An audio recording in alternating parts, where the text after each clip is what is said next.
Back, and I cannot guarantee better than ever. It is the Locked On Big 12 Roundtable. My name is Josh Neighbors. I'm the host of Locked On Big 12. To my right, it is Linda Godfrey. She is the host of Locked On Pokes. To her right, it is John Williams. He is the host of Locked On Sooners. Below him, it is Steven Simcox. He is the host of Locked On Horned Frogs. And then to his left, that's Jake Hatch. He is the host of Locked On Cougars. Wow, I'm much more winded than I thought after doing the intro. We're going to talk about Will Smith tonight, and we're going to talk about spring football. More importantly, this is kind of our spring football kickoff. Everybody here, their team is out of the NCAA tournament. I cover the Big 12, so I have 10 teams. One of them is still in Kansas, as I wear my Missouri sweatshirt, ironically. So we'll touch on the Final Four a little bit, talk some spring football, and also touch on Will Smith and Chris Rock, because who's not talking about it? All that's coming up on tonight's show.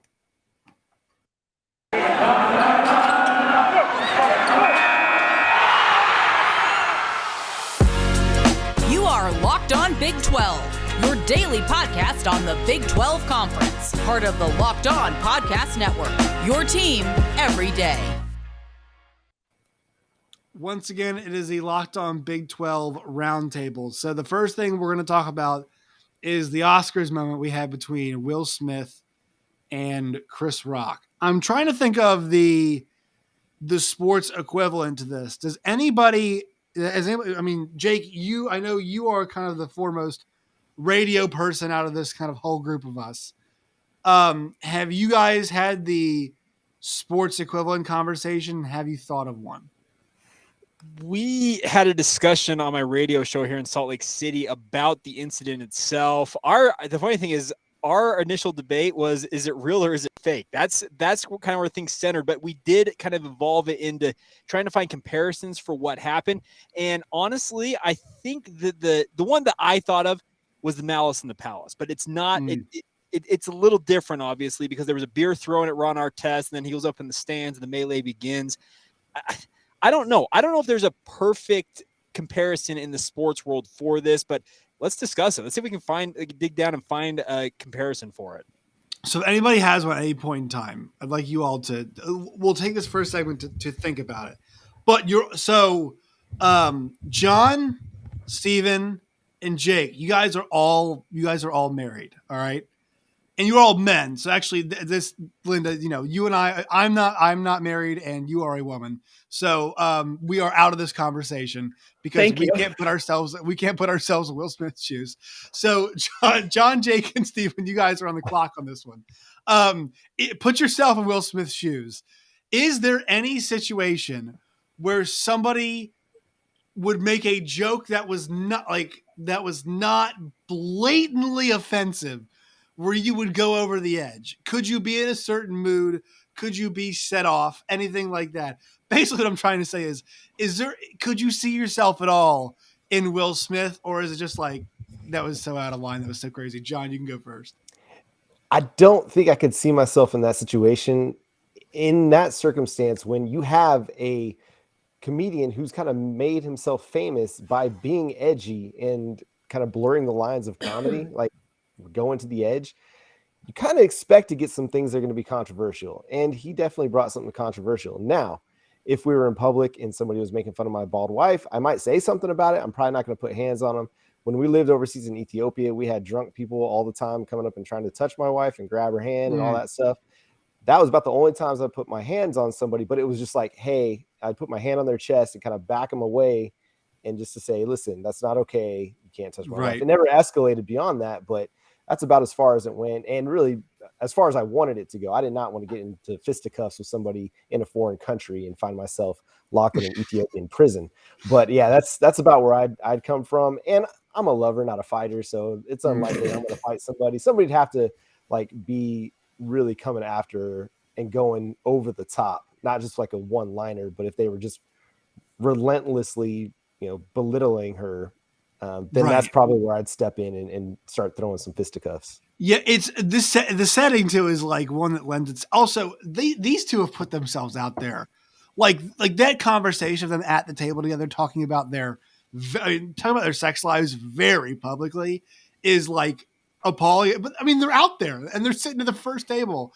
Steven, was there any point in time where you were like, I'm kind of team Will Smith, or is it just this is so ridiculous?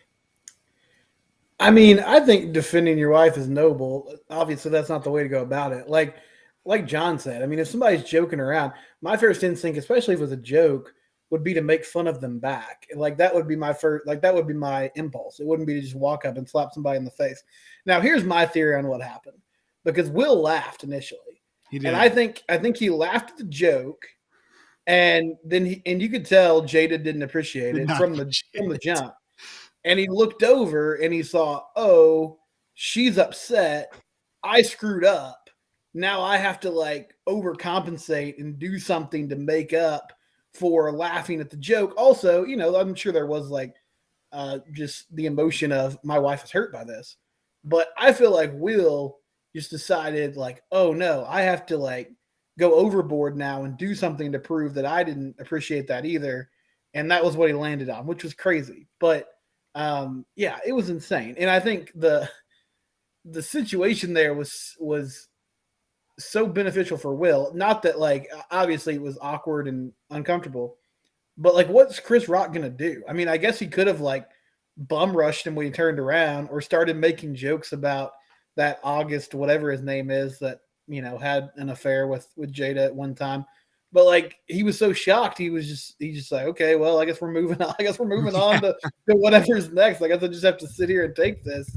So it was sort of a situation where I feel like he also knew he wasn't gonna fight back. Like he didn't have to actually throw hands. He was just gonna slap that guy and then walk away.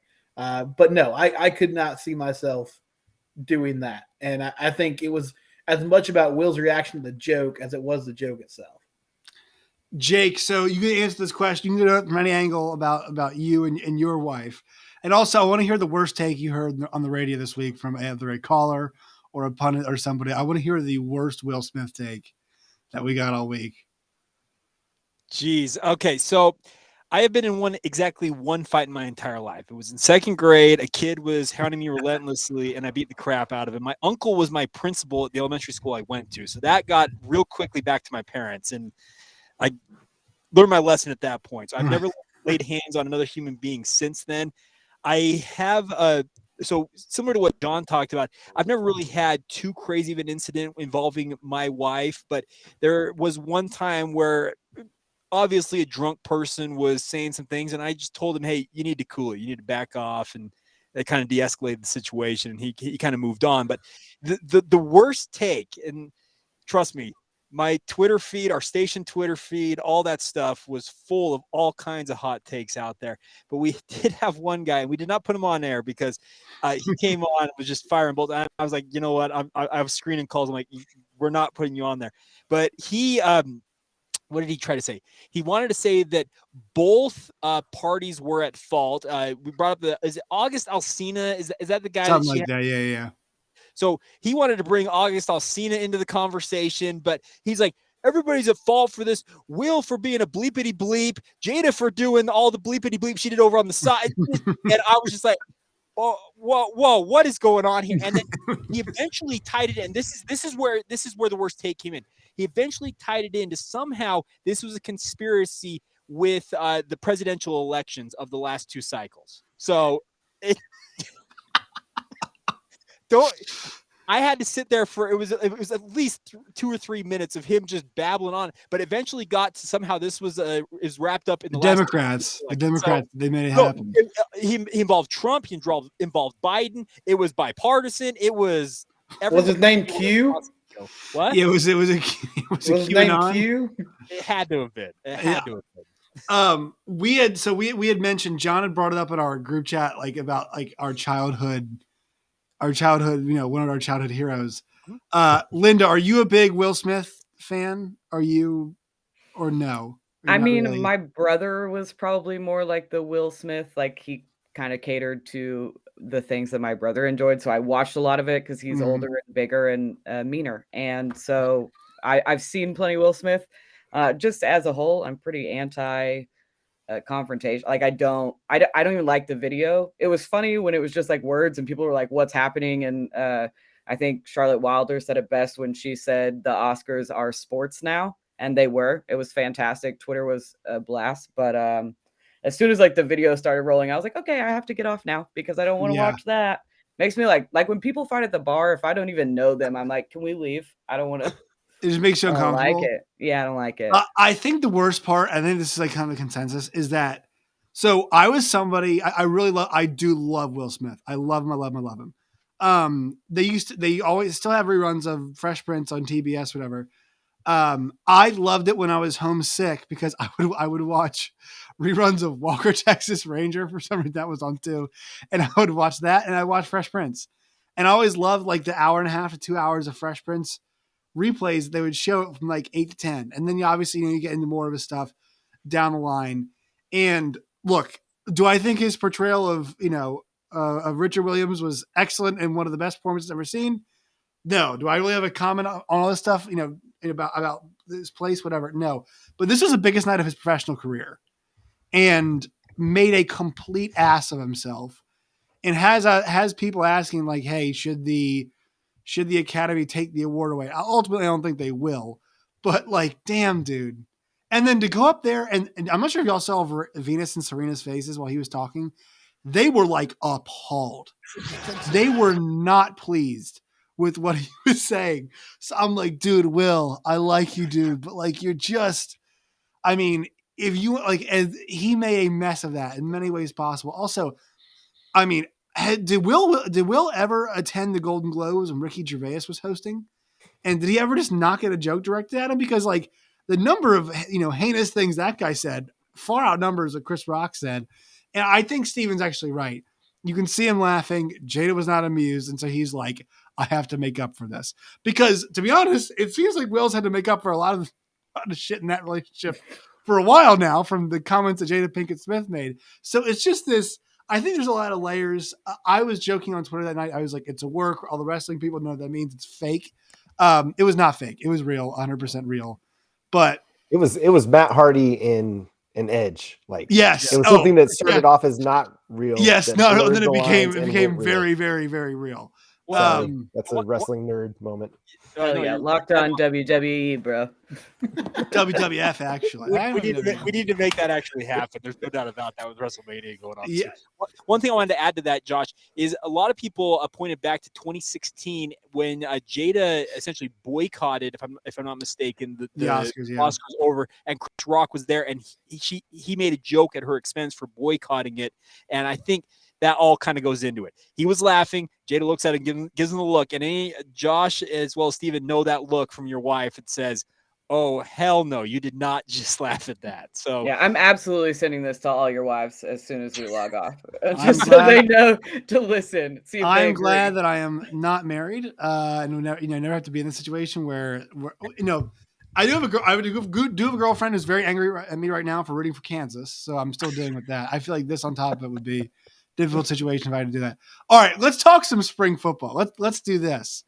We'll talk some spring football. 1 second though. First, a word from our sponsors. Today's show is brought to you by Stat Hero, and boy, does this group right here love March Madness. It's coming down to the end though, so if you guys want to get in on it now, they have these awesome player matchups. It's daily fantasy, the way it's supposed to be played. We know Linda loves fantasy because that's all she tweets about. Talking about draft picks and what stuff all the time. So Linda, I know she loves the individual matchups Stat Hero has. They'll do something this weekend like Bankero, Griffin, and Roach against Baycott, Manic, and Love, and they go head to head, and they'll have points plus rebounds or whatever. It's pretty cool. It's a fun way to play daily fantasy. You guys go there today. Use the promo code Locked On, LOCKEDON, Locked On. You'll receive a 100% deposit match today. Once again, promo code Locked On at Stat Hero /Locked On, I believe is what it is. You guys can go there today and check that out. Also, today's show is brought to you by our friends at Built Bar. Go to built.com today. It's built.com to find all of their delicious Built Bars. Mint brownie, coconut almond, and white chocolate cookies and cream are some of the flavors they have available. Built Bars have 130 calories, 4 grams of sugar, 4 net carbs, only 17 grams of protein as well. Compare that to a candy bar, 240 calories, 30 grams of sugar, and dozens of net carbs. We don't like that. Boo, net carbs. Go to built.com today. It's built.com, promo code LOCKED15, LOCKED15, LOCKED15 for 15% off at built.com today. All right, so spring football, it's rocking, it's rolling. And Linda, I'm actually glad that you are to my right on the screen, because Mike Gundy was on the radio show I normally work, Big 12 Today, today, and he had some comments about. I'll read you a couple things that he said. He said by 2024, around 2024, he thinks that the Big 12 might add more schools. He also mentioned 18 playoff. He didn't say anything about 12, which I thought was interesting. So now, obviously these are not like blasphemous comments and not as nearly, as edgy as his OAN comments. But what have you thought? I've kind of enjoyed Mike Gundy's. He's been very candid this offseason, I feel like. I think there were some questions after that 2020 season, right? There were so many expectations. That was the year. It got derailed by COVID, but still, they didn't really play that well during the actual year. And last year was like, okay, no, Mike Gundy is that guy. He is a great, amazing tenured coach. And I feel like we're seeing that comfort in kind of some of his prognosticating. So your thoughts about Mike Gundy as we head into this kind of new era of Big 12 football, Oklahoma State football, and some of the comments he's been making? I always have thoughts about Mike Gundy. How could you not? I think he's always been pretty comfortable in the media and pretty candid. I think that's pretty fair to say about Mike Gundy, but I do like what he's saying. I like the way that he's talking about Oklahoma State. Somebody did that Big 12 coach approval by fan poll, and he's like so low. And we've just gotten to this point where I think we're like complacent until we get to a playoff or like have that kind of potential. This year we were so close. And I think that winning the Big 12 championship would have skyrocketed Mike Gundy in terms of like fan approval. But we still get so angry with him, and especially with Casey Dunn, the offensive coordinator, when it comes to some of the play calling, especially this last year. I mean, like, we were winning games, but it was still after every game going like, what the hell? Why did we stop playing in the third quarter? Whatever it was, there was always something that we were nitpicking. So it is nice that he's being candid, but I think he's kind of always been that way. And until he really delivers on that Big 12 championship, he's always going to fall in that mediocre coaching range for us. Even like as an Oklahoma State fan, I love what Mike Gundy has done for the football program. It's hard to be mad about winning seasons over and over and over again, but the losses to Bob Stoops regularly and the inability to grasp a Big 12 championship have really hindered his view from the media and from Oklahoma State fans. Man, it's one of those things that Desmond Jackson reaches the ball out. Maybe we're not having this conversation, right? I mean, as bad as the play calling was, there is a certain amount of like, we have to get this rock in the end zone, right? That is the bottom line. But if Desmond Jackson reaches his arms out, we're, maybe that answer is like they won the Big 12 championship. But to be fair, too, they did go and beat Notre Dame in a bowl game that, I think Notre Dame was pretty motivated to play in, right? With obviously first game, with new head coach. So yeah, I understand why, but also they have the longest tenured coach in the Big 12, and he's elevated that program. I mean, that program was nowhere near where it is now, and it's a top 25 program, like, period. There is no question. Oklahoma State football is a top 25 program every single year, and the fact that we couldn't say that before, I think, is just important. So, do you have anything else? No, I totally agree. But and I agree about Notre Dame and the way that we came out in the second half and getting that stopping them completely on offense and figuring out a way to win that game was fantastic. But it is not the game that Oklahoma State fans remember from last season. They remember the Big 12 championship game. Enough. Period. That's very fair. Unfortunately, that's still what has remained prevalent. But I agree. I wholeheartedly agree. He has completely raised and transformed that program. Shift over to John. John, Oklahoma, in my opinion, has to be the presumptive favorite next year in the Big 12. To me, Oklahoma is the Big 12's best chance to get a playoff team. I don't like saying that because obviously there's so many shifting factors with Oklahoma right now, with so much changing for them. But unless Texas can flip the coaching, and kind of get that thing completely like it's just a new roster for them, new coaching, it's a lot of talent. But OU's got the pedigree, so I'll lean that way. How are things going in spring? Have OU fans calmed themselves and put all of their focus into the new season? Yeah, I think anytime you're seeing Oklahoma fans and the former head coach intertwined, it's when somebody in the national media is bringing them up. Most people are focused on what's happening now. We're focused on spring football in the future. I think there's a lot of optimism about what's going to happen in 2022. I think there's still a little bit of realistic view that we are turning over 12 starters on both sides of the football. Yes, we got a quarterback in that has a lot of experience, but still there's a lot of turnover happening in Norman. I think there's still some excitement about what's coming up behind those guys from the 2 deep depth chart, but still some questions to be answered as far as I'm concerned. But yeah, I think you look at Oklahoma and what they've got to work with, they're going to be in contention for the Big 12 title. But like we saw in 2021, they were the presumptive favorite far and away, and it didn't work out for them. And I kind of disagree a little bit with your point that they're probably the only team that could get into the college football playoff.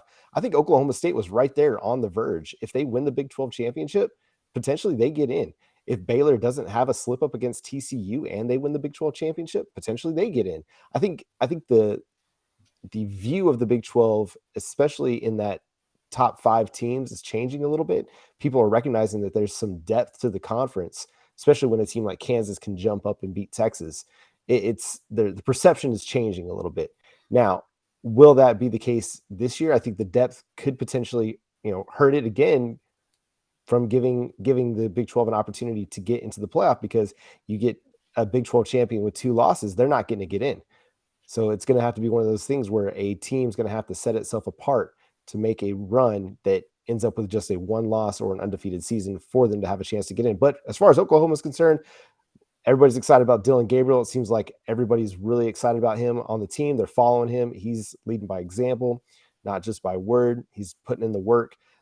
Good wide receiver core, solid group there. The running back depth is pretty nice, although it's a little bit inexperienced.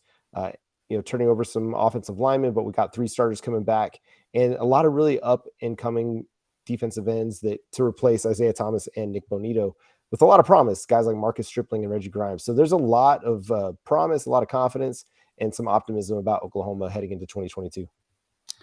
Yeah, well, I think for me, heading into 2022, Oklahoma State is replacing so much on defense. That's the big concern, right, for them, is how much replaced on defense. Baylor's got their 2 best defensive players in Terrell Bernard and Jalen Petrie to deal with. And also, we're not even sure who can play quarterback for them this year, which is it's a huge question mark. Which kind of brings me to TCU, who's in this fray. Steven, this is the team that I think we're discussing how many new players could come in after spring practice. TCU might bring in like an entire roster because we saw them. They didn't sign a whole lot of guys. How many guys were in their recruiting class? Like, it was a pretty small class. Yeah, it was like 10 high school guys that came in. And so they've got a lot of, I believe they got a lot of room left, right? I mean, they can definitely make some moves here with their roster as it moves forward. So how do you feel about Sonny Dykes? I'll be honest. I don't know why. I feel like the more I've thought about the hire, I've kind of cooled on it a little bit. I'm not saying it won't go well, but I'm not as enthusiastic as I was when I earlier thought about it. How do you feel? Oh, Josh, I mean, we're still in the honeymoon phase, man. Like, it's all good. It's all great. Sonny's out there, new culture. Guys are bigger and stronger. Got a new strength coach. Everybody's put on good weight in the offseason. Sonny has open practices. He's been real vulnerable with us. He gets out there in a press conference and he just talks and he doesn't lecture us about other teams doing things to disrespect the game. He just talks about how much bloggers. Bloggers. He just talks about how much he loves Fort Worth and loves being at TCU. We got a quarterback battle going on. We got a new look offense. I mean, everything's great. There's no issues right now. Everybody's really excited. He had Eddie Lampkin out there, one of the basketball players, like throwing the ball on Saturday. They got coaches mic'd up. I mean, This is like Hard Knocks. It's great. All the he's winning the public opinion battle, is what you're saying. Yeah, he's winning the public opinion battle. No game has been played yet, so there's no reason to not be optimistic. Here's the thing: like, I think there's a high ceiling for Sonny. I also think that this could just stay stagnant or just drop off a cliff. You know, like, and I realize I listed 3 possibilities, and that might be the only 3 possibilities. But I just, the offense is going to be better. I believe that wholeheartedly. Sonny has scored points wherever he's been. Yes. You know, even when they were bad at Cal, like, he was still churning out good quarterback play with Jared Goff and guys like that, and he was still able to score points. I don't know about this defense. I mean, Joe Gillespie did a really good job at Tulsa, but all due respect, like, that's a different animal. You know, not that there aren't good offenses in the American Conference, but you're coming up to the Big 12 now, and this 3-3-5 look, I don't know how that's going to work. So there's a lot of question marks there, and we'll see what that transition is like. But I think right now people are talking themselves into the hire. Like, there's no reason to not be optimistic. There is a lot of roster turnover, like you sort of laid out there. They brought in a number of transfers so far. I think there will be more after spring practice with more guys hitting the portal. And I just feel like things were so – you could tell the last few years that the end of the Gary Patterson era, it just felt like was going towards a dead end. Like, there wasn't much hope that he was going to turn it around. So something fresh, something new is really working for the fan base. I don't know how it's going to pan out when, you know, they hit the field on Saturdays. That remains to be seen. By the way, I laughed in the middle of that because I read a ridiculous post from somebody on Twitter. This is why I always check Twitter to make sure nothing newsworthy breaks. And so we look like complete clowns when we're talking like, hey, Will Smith. And it's like, by the way, you know, Dave Aranda has taken the UCLA football job. So, you know, he never wanted that to happen. I think when I think about him, you know, Sonny Dykes, I think about Joey McGuire too, right? The 2 new coaches in Texas. Both of them are definitely winning the public opinion battle, right? I mean, Joey McGuire is like, I think there's a certain sentiment out there that it's like, we've got no clue if this guy can coach at all. Luckily, he's brought in a couple good coordinators, and I'll tell you what, there is no hotter coordinator right now than Zack Kittley, right? I mean, have you all seen all this stuff? He's like in his low 30s. Everybody's talking about him. I think we're at the part of the news cycle for the draft where Bailey Zappi's about to get some love, right? He'd be like, what about this kid? Fourth, third round. What if somebody – Linda, you know, is this going to happen? Is this happening now? Is this happening? It's absolutely going to happen. It happens every year. We get tired of talking about like the same top couple guys and then just like work our way down till we're like, what are we doing? Talking ourselves into Sam Ellinger, and they're going to be like, it's threw for 50,000 yards last year and 29, 100 touchdowns. Yeah. And who's his coordinator? He's at Texas Tech. I do think Hitley's also a rock star. I think this guy's going to do. We had him on recently. He sounds like a head coach. Like, he sounded like he was the head coach of Texas Tech. He's like, Lubbock's where I want to be with my family. It's like they might have hired the wrong guy, and they might have hired the right guy, but they might have hired the wrong guy above him. So, Stephen, do you agree when we're talking about these 2 schools in Texas? You think it's fair to say, all right, I know it's different situations. One's private, one's public. You know, one different expectations, everything. But it's kind of fair to kind of track these 2 hires together as we go along.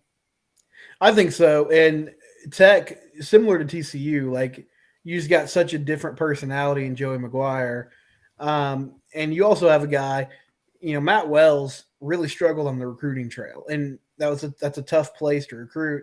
Joey's already brought a ton of energy in that regard. That's what he does. That's who he is. And he's a super likable guy. So I think, you know, for a program that's been kind of down and out the last few seasons, his energy is pretty infectious. But yeah, it's a big step up. I mean, he was a great coach at the high school level, and he did a really good job at Baylor and the different roles that they put him in. But now you're running a Big 12 program, and so that's a huge promotion. And he's going to have to be ready to be more than just, a CEO at some point for this to work. And Jake, what do you want to see from BYU as they get ready to potentially enter the Big 12? I think the one thing for me that we know is going to be there is the physicality, just because BYU does have the luxury of having older players, right? That is one thing that is a feature of the BYU teams, that they've got guys who are, in theory.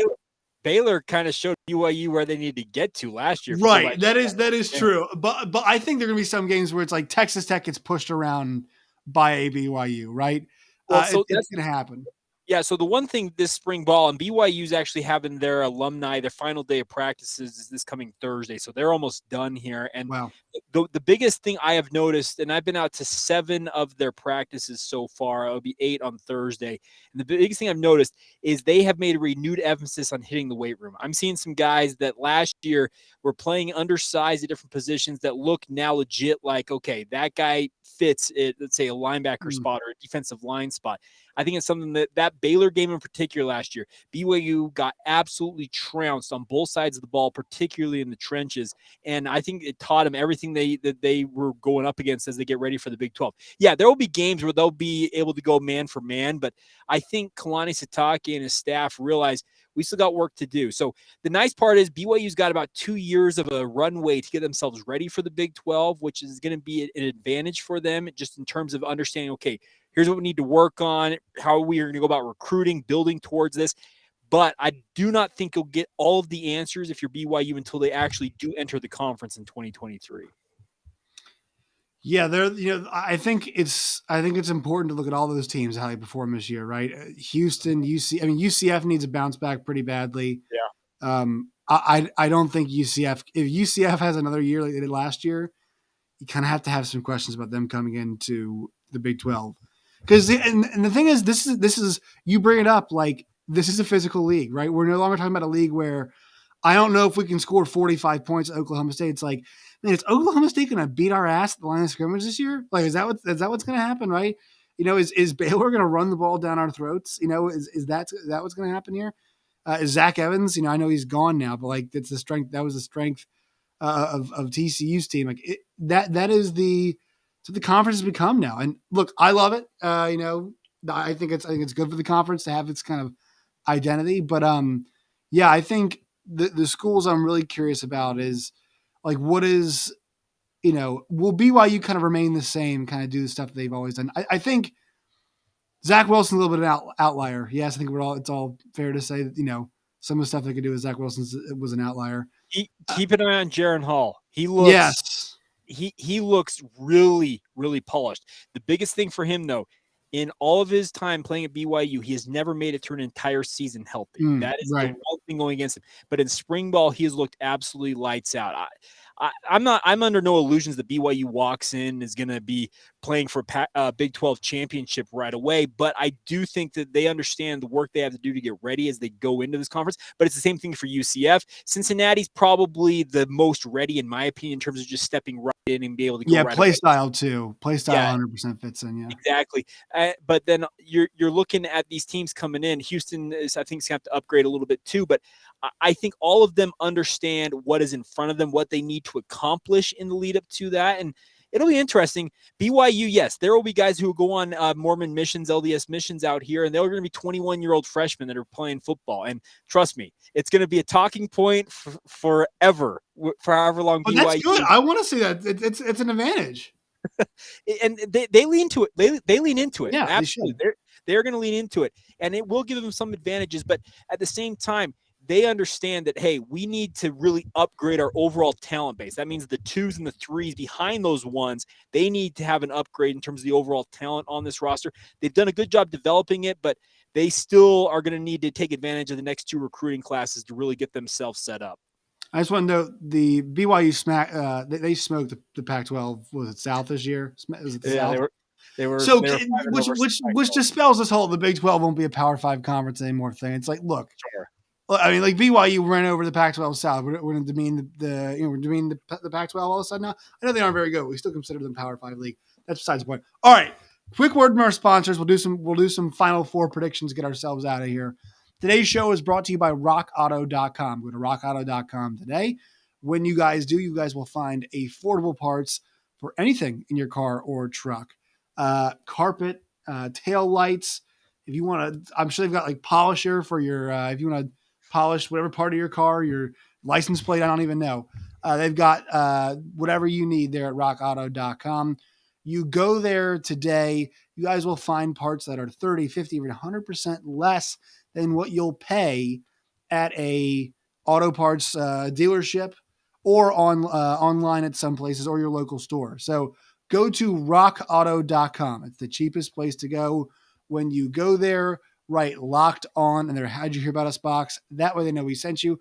Amazing selection, always low prices, all the parts your car will ever need. That's rockauto.com. All right, Coach K made the Final Four. I'm not happy about it, but I have to credit him. His team's done a very good job this year, at least in the tournament. The coaching's been very good. So let's get Final Four picks. Linda, who is playing in the championship game and who do you think wins? I'm boycotting the NCAA tournament, so you're just gonna have to skip. That's not.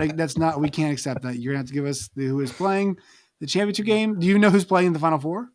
Yeah, but it's just like it just ended so boring. It was fun to watch the Peacocks, and then of course that Cinderella story ended, and now it's 4 Blue Bloods, and I don't get. It's not fun anymore. This is what I don't understand about the tournament. It frustrates me so much.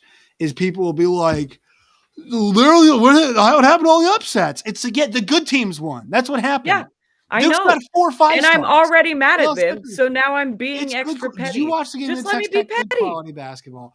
You know what? No, you know what pisses me off is that it's like, did you guys hear about the NFL? And like, can the NFL shut up and let me enjoy my college basketball? What are the Browns gonna do in Baker Mayfield? I don't care. St. Peter's is playing North Carolina.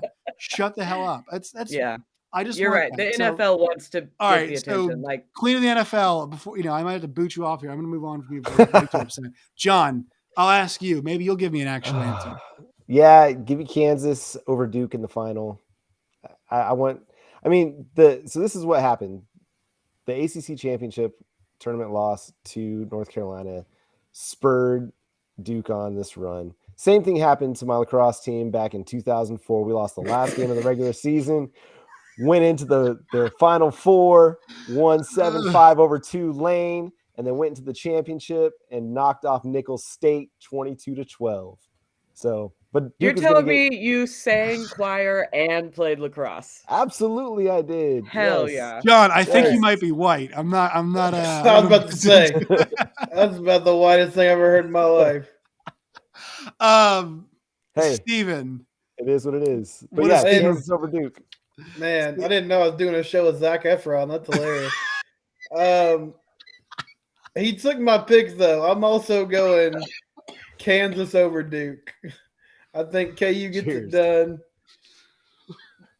Big 12 flexes, wins another basketball championship. Coach K goes out sad, and best of the best for everybody. Jake. I am a man who believes in destiny, and I believe that Coach K is destined to go out on top. So there you go. What higher power would want Coach K to win a championship here? I don't know. Trust me. I don't want to do that. I feel like they got matched up with North Carolina in the Final Four, the first time they've ever faced off in the NCAA tournament. That seems serendipitous in a way, and I feel like the way this is trending, Coach K goes out on top. I've got Kansas over Carolina in the championship game. I think Carolina is playing. They're a house of fire right now. They just seem to be pulling all the right switches. Whether it was Baylor come back or the UCLA, them rallying past UCLA and just hammering St. Peter's. Never a prayer in that game. And KU, here's the crazy part. This is not a great KU team compared to other great teams they have. If they win, talking Jesse Noodle, Kansas City Star, they're going to be favored in all 6 tournament games they play. If they play, no matter who they play in the title game, they're going to be favored over Duke, I think. So that's pretty crazy to think. I'm picking Kansas to win the title. I'll probably be single after this weekend, especially if they win. So I'm taking my my relationship to my own hands here. But yeah, I've got that happening. All right, fun show, everybody. Now it's time to do plugs. Linda, I'm tempted not to let you plug anything because you're going to plug some dumb football stuff in the middle of March Madness still. All right. So go ahead. I'll still let you plug stuff. Go ahead. Okay, I thought I was really going to get skipped over. Locked On Pokes is pretty much fully turned to football, some baseball, softball sprinkled in. And then all of my fantasy football work can be found on Matthew Berry's Fantasy Life newsletter, which is a free newsletter to sign up to. Off-season comes out Mondays and Thursdays. Great football. Yay. You John. be nice. Yeah, hey, you can follow me on Twitter at John9Williams, on Facebook, Locked On Sooners, and on Twitter, Locked On Sooners over there, and on YouTube, subscribe to the channel. And if you love college basketball, college lacrosse is going on as well. Duke is going to get that revenge over North Carolina in ACC play, and they're one of the perennial powers over on that side. Syracuse, Duke, North Carolina, but watch out for Denver as well. They're a hot team out west that actually won the national championship in Division I lacrosse a couple years ago. But we're also talking about softball. The Oklahoma softball team is 30-0 with something like 25 run rule wins. Grace Lyons hit 3 home runs tonight for Oklahoma's another run rule win over Wichita State. The Tiare Jennings home run too was amazing with the comeback. That was incredible over Baylor on Sunday. That was great. Linda, I'm fine with the football stuff. Just wait till after Monday's championship game. Then we're good. That's all I'm saying. I'm just gonna spam you with like all of the NFL news. Linda asked us tonight gonna be like, "What's your opinion on this, Josh?" Ask us how we pronounce Gabe Burkich's name tonight. It's like, look, can we wait for the kicker talk? Like 1 week. No. 1 week on the kicker talk. We know Linda loves. We got 4 Big 12 schools replacing a kicker, man. This is big news. That is actually pretty big news. Steven. Man, college lax talk and kicker talk. It's like I turned on ESPNU at 9 a.m. on Thursday. I'm at Linda, we need to know. 9 a.m. Thursday is ESPNU. I'm at SomeGuckSteven on Twitter. The show is Locked on Horned Frogs. And I know Josh is exhausted, but if anybody else wants to keep talking with me, I ate some Cheeto Puffs earlier tonight, and I just found out via text message that apparently my pregnant wife was saving those for herself. So I'm not even sure if Chris Rock will get me out of this situation. I'm in deep, fellas. So and Linda. So Steven's gonna grab the keys and jump in the car. He's going to the store after this show's over. That's what's gonna happen. It's bad. I've messed up pretty bad here. Jake. Steven, as a guy whose wife subsisted on her last pregnancy on hot Cheetos, and that my son, who was part of that pregnancy, now loves those, I know exactly where you've been, and I wish you the best. So thanks, man. I might look up flights to Utah and see if you have a spare bedroom. To Salt Lake City. We got you. We got you covered. All right. You guys can follow me, Jacob C. Hatch, on Twitter, Locked On Cougars on Facebook, Instagram, or Twitter, just under Locked On Cougars. And yeah, we're just having a lot of fun. Follow the show wherever you get your podcasts.